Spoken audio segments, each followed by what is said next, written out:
मर्यादा पुरुषोत्तम भगवान श्री राम की बारात के कार्यक्रम सारे डिसाइड हो गए हैं। विधिवत क्या कार्यक्रम किस तरीके से रहेंगे। आपको बता दें कि मैं इस समय अयोध्या यानी दशरथ महल में मौजूद हूँ। मेरे साथ में डॉक्टर हरिनारायण चतुर्वेदी जी मौजूद हैं। इस उत्सव की तैयारी जो हो रही है और जो कार्यक्रम विधिवत हो रहे हैं, तो क्या कुछ कहना चाहेंगे, कितना उत्सव का माहौल है?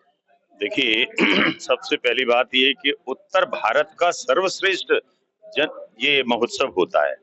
हम आज राजा दशरथ के महल में हैं, जो कि अयोध्या नगरी बसी हुई है चारों तरफ। आज ऐसा लग रहा है राजा दशरथ जी के में स्वयं हमें साक्षात भगवान राम के पिता श्री राजा दशरथ के दर्शन हो रहे हैं। महारानी जी के में भी मजे महारानी कौशल्या जी के दर्शन हो रहे हैं। यहाँ आसपास के सभी लोग जो अभी यहाँ पधारे हैं या जो नहीं भी आ पाए हैं, उनमें अद्भुत उत्सुकता है कि भगवान राम की बारात लेकर के हम सब अयोध्या वासी राजा दशरथ परिवार के साथ राम के विवाह के लिए जाएंगे। मुझे ऐसा लगता है कि आज सबके हृदय में ऐसा लग रहा कि वो वास्तव में प्रभु राम की बारात में जा रहे हैं, और ये हमारे लिए बड़ा सौभाग्य का विषय है। आगरा महानगर के हर व्यक्ति को मैं कहना चाहूंगा, प्रभु राम की बारात जो कई लाख लोगों की को लेकर के चलती है यहाँ से, वो अब की बार दिन में 2 बजे ही प्रारंभ होगी, क्योंकि अयोध्या नगरी राजा दशरथ के साथ जितने भी आसपास के नगर हैं वहां सबके लोग आते हैं। और इस अद्भुत अनोखी इस कार्यक्रम में आप सब लोग शिरकत करें।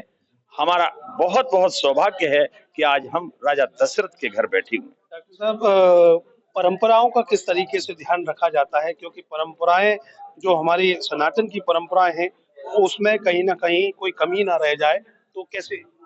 देखिए सबसे बड़ी बात यह है कि इतने वर्षों से ये जनकपुरी महोत्सव रामलीला आयोजन होता है।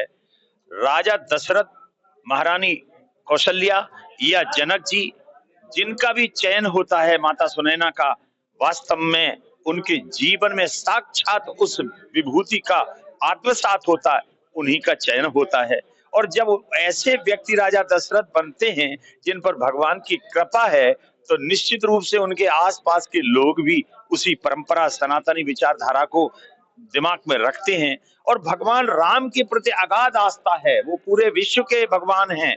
तो उस आस्था के माध्यम से हम सब लोग देखते हैं कि प्रतिवर्ष लोग इन सब बातों का ध्यान रखते हैं कि हमें क्या इस बीच में करना चाहिए, कैसे बारात में जाना चाहिए। इतने लाखों की भीड़ होती है लेकिन कहीं कोई उद्दंडता नहीं होती है, प्रभु राम की कृपा। मैं एक चीज और जानना चाहूंगा आपसे कि अक्सर करके प्रत्येक वर्ष ये उत्सव होता है, प्रत्येक वर्ष कुछ नया होता है, प्रत्येक वर्ष दशरथ जनक नए स्वरूप मिलते हैं। इस बार के दशरथ और जनक को कैसे देख रहे हैं कि ये कितने अलग है? देखिए चक्रवर्ती राजा दशरथ, उनके अनुरूप ही आदरणीय संतोष शर्मा जी, उन्हें भी हम चक्रवर्ती महापुरुष कहेंगे। उनका जो सत्यम ट्रस्ट है, वो अपने ट्रस्ट के माध्यम से इतनी सेवा करती हैं।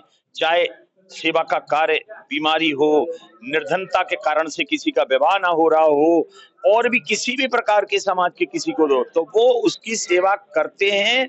और हर जगह व्यवस्था है पूरे देश में, तो राजा दशरथ के तरह उनका आशीर्वाद सब जगह मिलता है, उनकी मदद सबको मिलती है, लेकिन वो किसी को कहते नहीं है। आगरा नगर में ही 90% लोग नहीं जानते हैं जो इस बार के हमारे राजा दशरथ हैं, वो कितनी बड़ी सेवा, शिक्षा और स्वास्थ्य का काम करते हैं।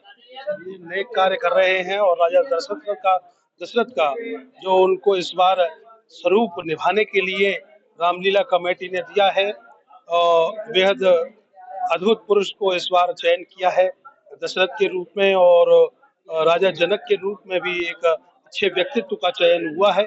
उम्मीद यही करते हैं कि सनातन की परंपराओं का ख्याल रखते हुए ये पूरा उत्सव होगा और सफलता के साथ में ये इतिहास रचेगा।